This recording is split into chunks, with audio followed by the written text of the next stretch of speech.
I'm Andrew Patterson from interest.co.nz. Welcome to another in our business success stories. Today I'm with Ian McCrae, Chief Executive at Orion Health. Hi, Ian. Hi, how are you? So, Ian, tell us a little bit about the idea, the origins of Orion, and what did you have in mind when you set out to create this business?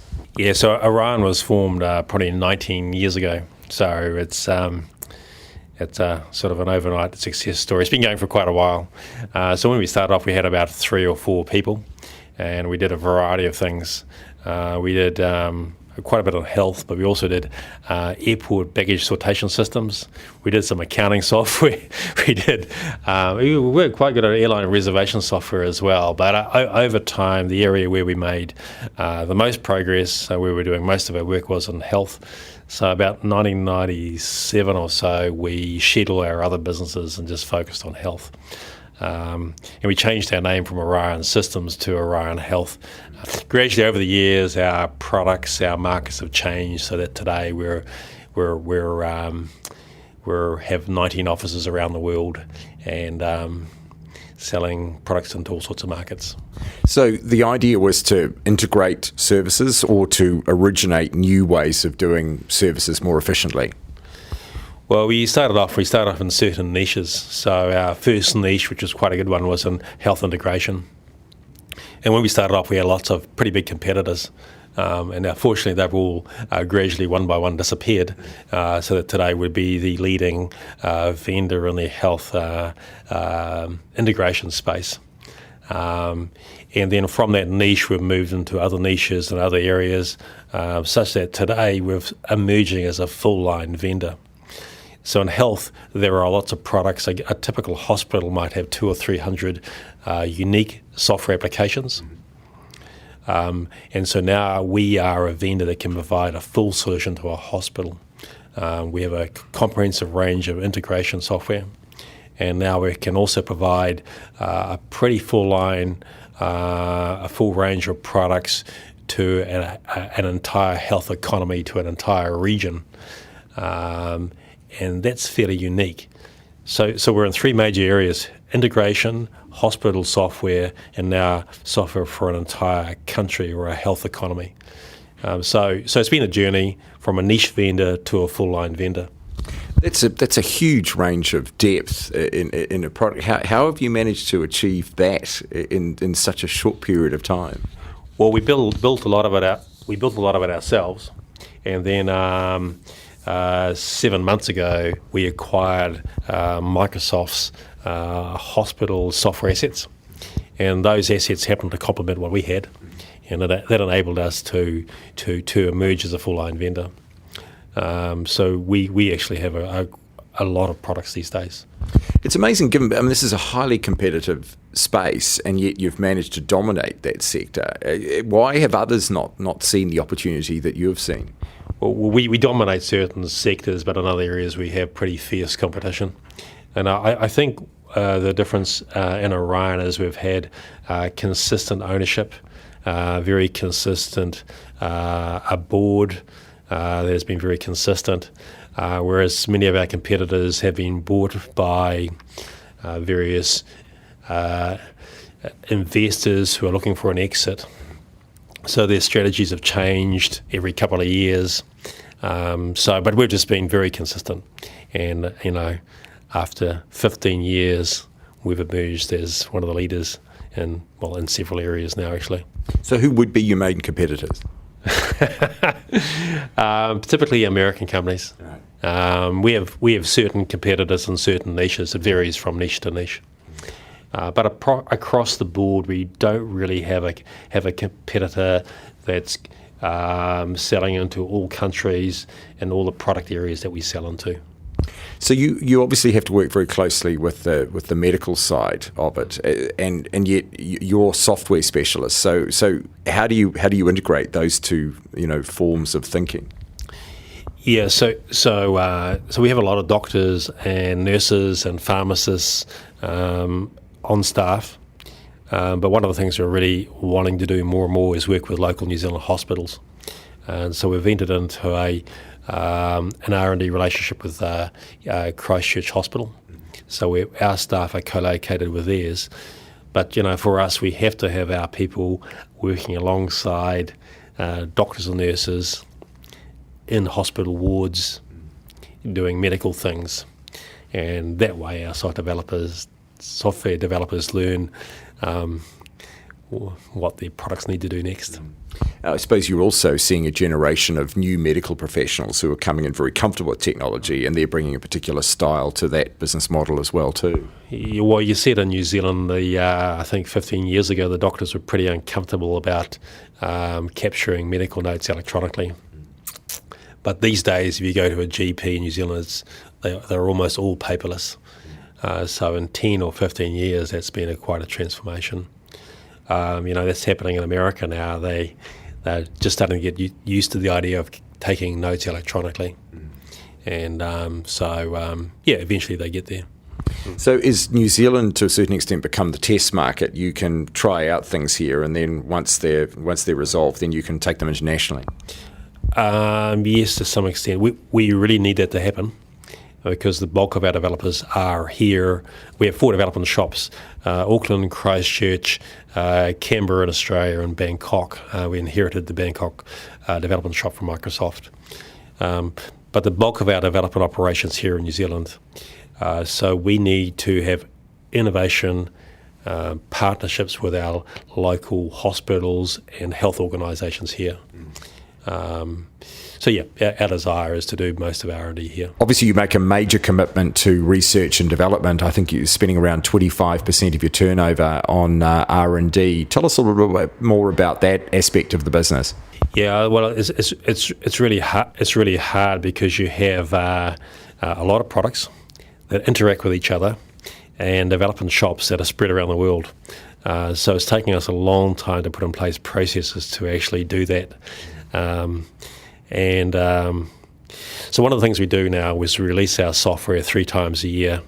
There's a December release, there's an April release, and an August release. And so all of our products are synchronized. We have some very good processes around that. But it's taken a while for us to develop those processes.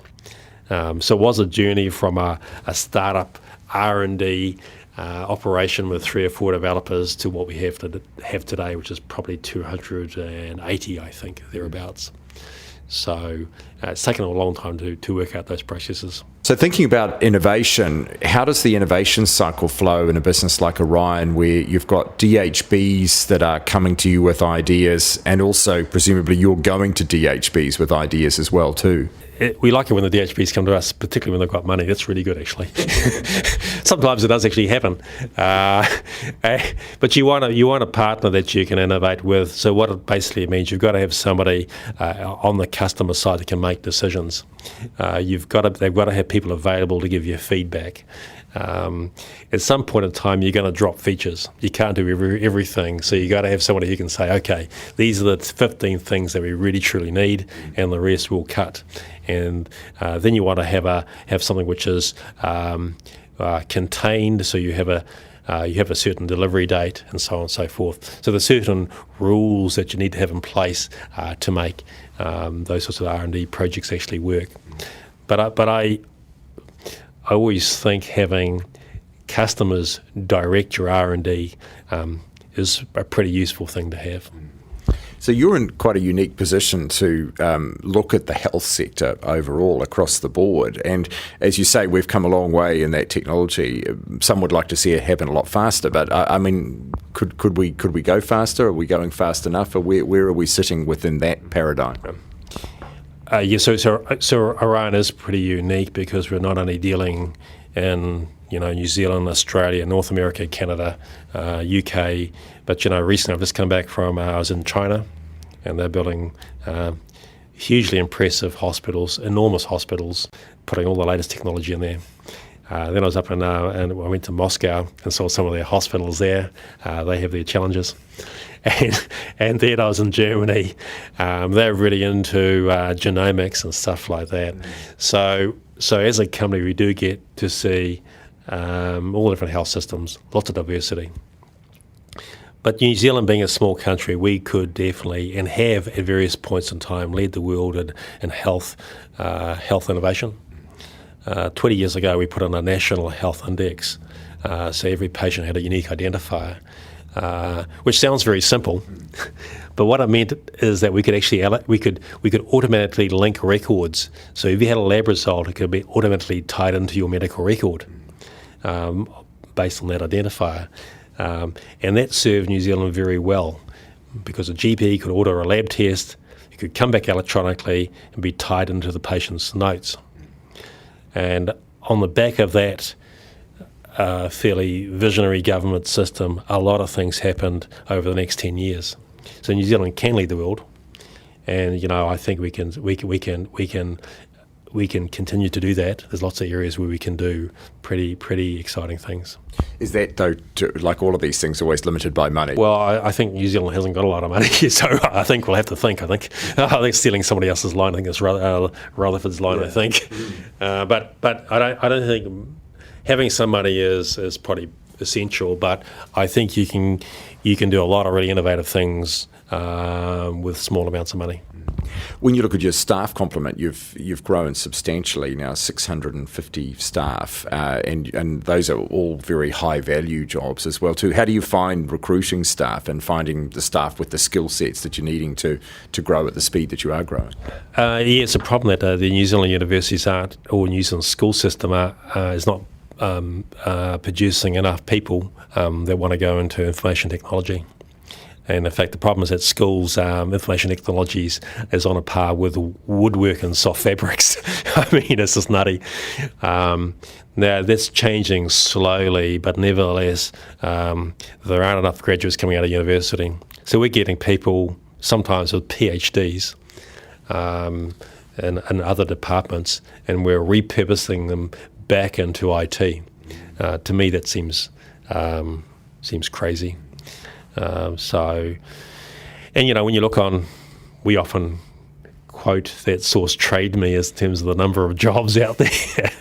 I'm sure you could do it on Seek as well. When you look at the portion of jobs in IT versus other sciences, I think the stats is 1,400 jobs in IT typically, and about 200 in all the other sciences put together. So all the work's over in the IT area, yet biochem and physics are considered far more academic in the school system than information sciences. And to me, that seems just wrong. Particularly with where the country is moving at the moment, and obviously where the competencies will lie in the future. I mean, this is really where the growth path is, and clearly, obviously, you can offer some pretty attractive career paths here as well too, with the sort of international footprint that you're now gaining. Yeah, well, I mean, a lot of the graduates come here, spend a couple of years in Auckland, then end up travelling internationally. Favourite destinations would be London, sometimes Santa Monica's a nice spot, or Boston. Edmonton in Canada's a bit cold, but some people go there. The Balearic Islands in Spain is pretty good. We have an office there. Yeah, absolutely. So a lot of the grads carry on working for us overseas. Then eventually they come home and settle down and work here for us as well. Yeah. Now, you've cooperated quite a bit with other businesses in New Zealand operating in the international space. That's been quite innovative and obviously has given you some quite good insights about leads and opportunities. The larger, more established firms are always pretty generous with their knowledge and help. So we would ring up Fisher & Paykel if we want to go into, say, Japan. Well, we're there now already, actually. We'd ask them what their experiences were. How do you hire somebody in Japan? How do you set up a company there? And so all the companies are very, very helpful. And we try to be helpful to other companies as well. We have a lot of people ask us about setting up in the UK or Singapore or Malaysia or whatever. And so New Zealand companies tend to be really helpful to other New Zealand companies. And so companies that are starting off should definitely tap into that free advice. And it's good advice as well. And so pretty well the growth potential for this business is unlimited based on where the health space is going at the moment. So there really isn't a ceiling for this sort of business, is there? The ceiling's about 50 billion, 60 billion, I think. That's the size of the market. There is a ceiling. Yeah. But it's quite a big ceiling. Yeah. But you've still got a fair way to climb to get to that. Yeah, as a modest $100 million company, yeah, we've got a way to go. Right. So based on the famous line where you said you wanted to create the audacious goal of growing a business to $1 billion market cap within 10 years, how are you going against that goal at the moment? I think we're running a little bit behind at the moment, which my chairman reminds me of. But nevertheless, we are consistently growing every year. And, some years we want to grow faster. We'd like a lower exchange rate, actually. That's not helping us very much. We really like 50 cents. That was a really good exchange rate. But 85 cents is not good at all. Yeah. But nevertheless, you just have to live with it. What have been some of the challenging aspects of growth, particularly for a company like Orion when you are growing at such a pace? Yeah, it's probably getting enough people, really. Certainly in New Zealand, getting enough developers and people. Then internationally, getting enough, country managers, salespeople in different geographies. Then it used to be putting in processes around the world and getting communications working. We're getting better and better at it. Probably the other problem is actually communications, because we're such a diverse, spread out company now. So now we have the possibility of using maths and other logic to help deliver better healthcare, give information back to the patient, give information to health professionals. We can make patients healthier. We can make patients live longer. These are all good things to do. And so basically our sector is going to go through 10 years of huge change, I believe. They're very old products that have been out there for many years, I think will struggle to keep up. As Google revolutionised searching, the same thing is going to happen in health. So, Ian, obviously huge growth still for Orion, and I imagine to a certain extent you must feel that you're perhaps only getting started. Well, yeah, I mean, and we're a modest-sized company in a huge market space, so the potential is, it's pretty enormous, really.